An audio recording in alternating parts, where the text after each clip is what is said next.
साथियों, जय भीम, जय भारत, जय संविधान, जय मंडल, जय जोहार, जय जवान, जय किसान, जय लोकतंत्र, जय विज्ञान।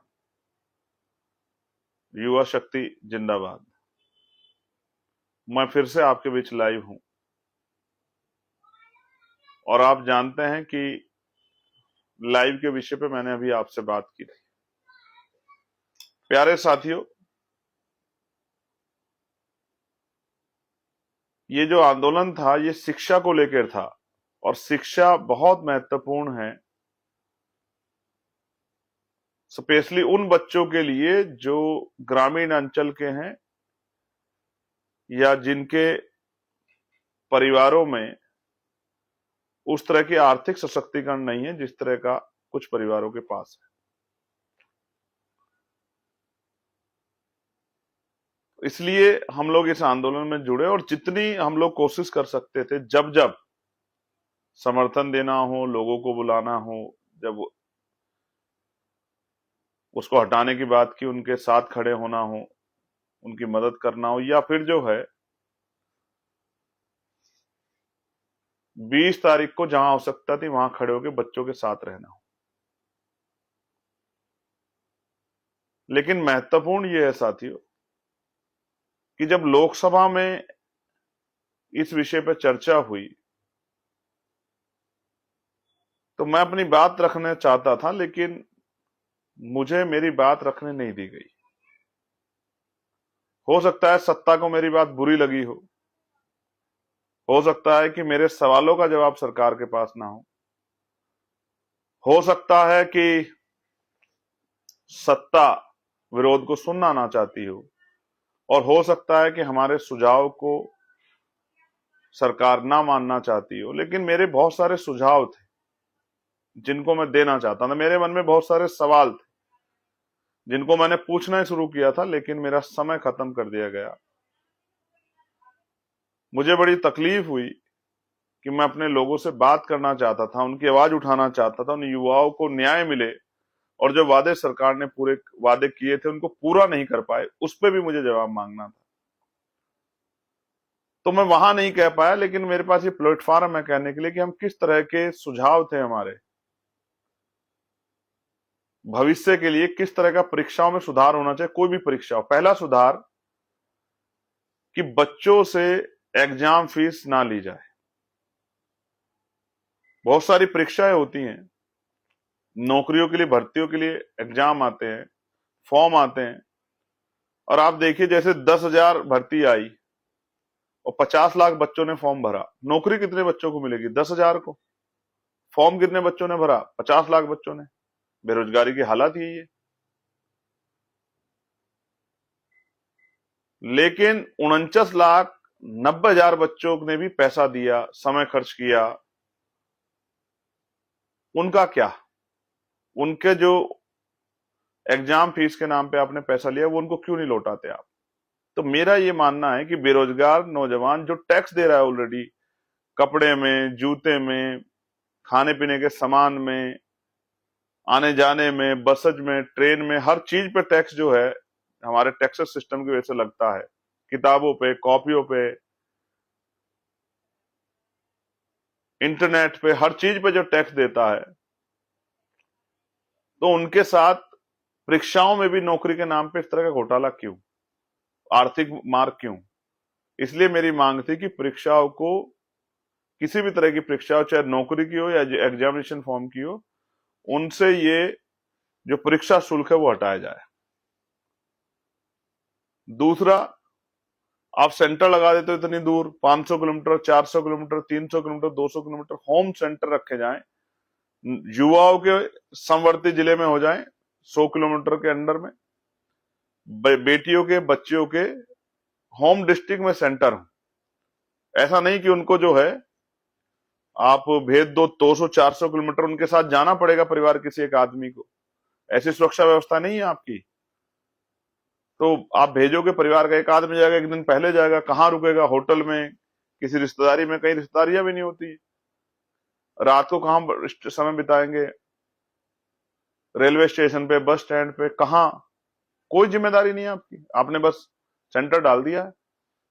तो सेंटर भी बेटियों के गृह जनपद में हो और बेटों के समवर्ती जिलों में हो, कि सुबह 1 घंटे में चला जाए। पेपर टाइम ऐसी हो 11 बजे के लगभग, 2 बजे के लगभग, जिससे कि घर से चल के आसानी से परीक्षा हॉल तक हम लोग पहुंच जाए।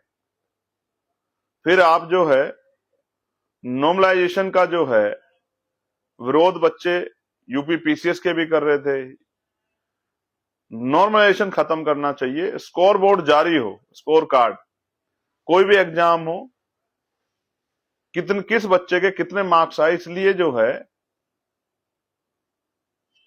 जारी होना चाहिए स्कोर कार्ड।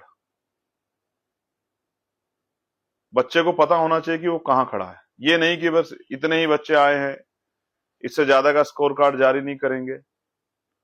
इस तरह के सुझाव हमने रखे थे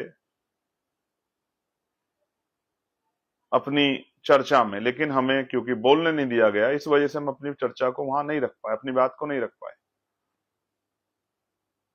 और भी कई सारे सुझाव थे जिनको हम रखते सरकार के सामने, और सरकार को मजबूर करते कि सरकार उनको माने, उनको लागू करे, कानूनी अमली जामा पहनाए, कानून का हिस्सा बनाए।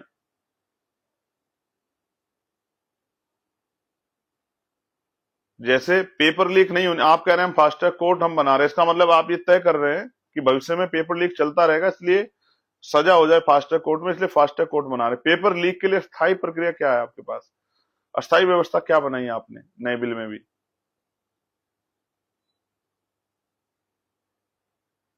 दूसरा, जिस तरह से जिन आपने वादे किए प्रोटेस्टर के साथ कि हम मुकदमा लिखेंगे, हम जेल नहीं भेजेंगे, लेकिन जिस तरह से लगातार आप एफआईआर कर रहे हो, ये गलत है। आप अपने वादे से मुकर रहे हो, इस पे भी हम जवाब मांगते हैं। आपने कहा था किसी पे एफआईआर नहीं होगी। फिर ये युवाओं के लिए रोजगार पे भी चर्चा होनी चाहिए। पढ़ लिख के बच्चे घूम रहे हैं, डिग्रियां लेके घूम रहे हैं, कहीं रोजगार नहीं है। और एआई, जब से एआई का काम आगे बढ़ा है, तो प्राइवेट सेक्टर में भी लगातार जो हैं कंपनियां अपने यहाँ बहुत सारे जो जॉब करने वाले बच्चे थे उनको निकालने, फायर करने का काम कर रही है। उनका भविष्य क्या होगा? जो पढ़े लिखे बच्चे घूम रहे हैं डिग्रियां लेके, पैसे पे कर चुके हैं, आपको टैक्स पे कर चुके हैं, उनके लिए रोजगार के लिए क्या हुआ है? तो उद्योग धंधे लगा के रोजगार दिए जाएं। और हालात ये है, बीएड करके, पीएचडी करके, एमबीए करके, एमसीए करके, इंजीनियरिंग करके बच्चे जो हैं मजबूरी में पैकिंग का काम कर रहे हैं। बीटेक, एमटेक होल्डर, आईटीआई करे हुए बच्चे, पॉलिटेक्निक करे हुए बच्चे मजबूरी में कंपनियों में 10-10, 12-12, 14-14 हजार रुपए में पैकिंग का काम कर रहे हैं, काउंटिंग का काम कर रहे हैं, चौकीदारी का काम कर रहे हैं। मतलब जिस तरह की काबिलियत उन्होंने हासिल की, उस तरह का भी जॉब आप उनको नहीं दे पा रहे हो। ये कैसी सरकार है? ये क्यों नहीं सोचना चाहती नौजवान के बारे में? मैं ये बता दूं, राजनीति अलग बात है, लेकिन नौजवानों के लिए उनके उनके हाथों को मजबूत करना ये सबसे इंपॉर्टेंट है देश के लिए। अभी हम तभी युवा शक्ति बने रहेंगे। सिर्फ वीडियो बना के हेलो फ्रेंड्स कह के काम नहीं चलेगा, हमें उनको रोजगार देना पड़ेगा, उनको मजबूत करना पड़ेगा, उनकी जेब तक पैसा पहुंचाना पड़ेगा। जो मार्केट है वो डिमांड एंड सप्लाई पर टिकी है। जब लोगों की जेब में पैसे ही नहीं होंगे तो फिर कैसे बात आगे बढ़ेगी?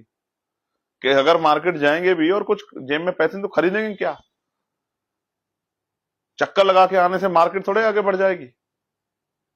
इसलिए मैं महसूस करता हूं कि पढ़े लिखे नौजवानों को उनकी काबिलियत के, उनकी पढ़ाई के हिसाब से रोजगार नहीं मिल रहा है।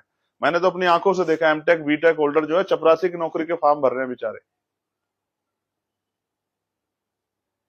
एक फॉर्म आया था सिंचाई विभाग में, मैंने खुद देखा, उसमें अर्हता थी 10वीं पास, और उसमें polytechnic, ITI, BTech, MTech, BCA, MCA,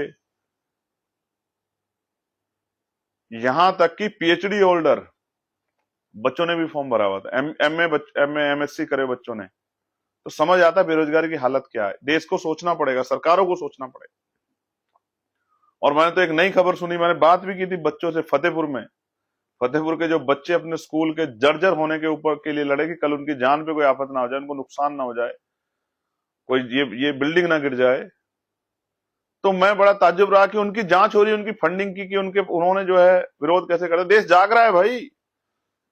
ये जैन अल्फा जो वहां फतेहपुर में वो कर रहे थे, मैं अधिकारियों को कहना चाहूंगा, इनको तंग मत करो आप, इनको डराओ धमकाओ मत। ये भारत का भविष्य है, ये नौजवान है, युवा है, देश की शक्ति है। इनको आप परेशान मत करो, इनको डराओ मत। ये होगा इस देश में। अब नौजवान अपने अधिकारों के लिए सवाल करेगा, हर व्यक्ति सवाल करेगा, अधिकारियों से सवाल करेगा, नेताओं से सवाल करेगा, अपनी यूनिवर्सिटियों के चांसलर सवाल करेगा।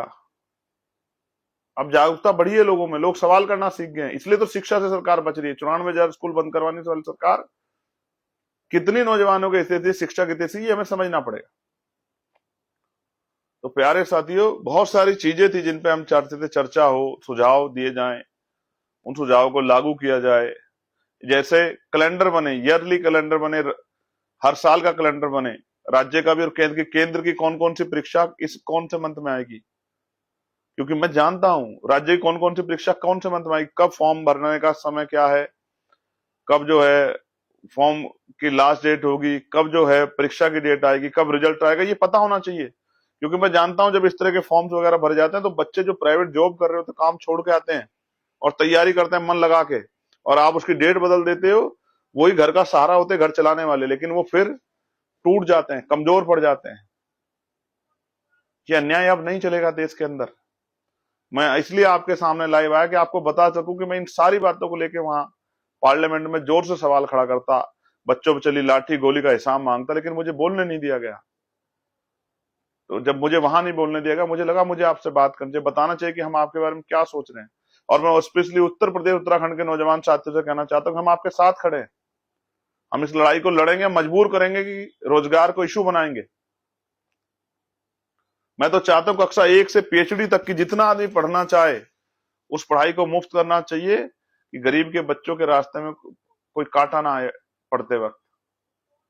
हेल्थ सिस्टम में भी सुधार होने की जरूरत है, रोजगार के लिए नए अवसर तैयार करने की जरूरत है, और महिला सशक्तिकरण सुरक्षा बहुत जरूरी है देश के लिए।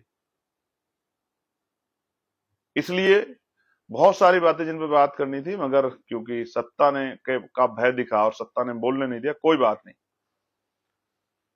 आगे मौका मिलेगा तब बोलेंगे। वहां नहीं मौका मिलेगा, जनता के बीच जाएंगे। अब यात्रा शुरू करेंगे लोकसभा, अब इसके बाद लोकसभा सत्र के बाद जाएंगे जनता के बीच में, एक एक नौजवान तक समझाएंगे, सिखाएंगे उनको कि आप तैयार हो जाओ, कमर कस लो, ये हक की लड़ाई, इसको हम लोग लड़ेंगे।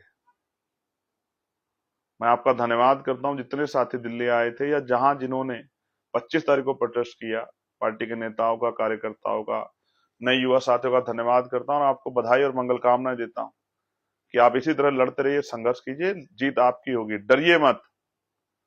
आज शेरे भारत शहीद श्रोमणी उधम सिंह जी की का बलिदान दिवस है। मैंने मांग उठाई है उनके लिए कि उनको जो है मरणोपरांत भारत रत्न दिया जाए,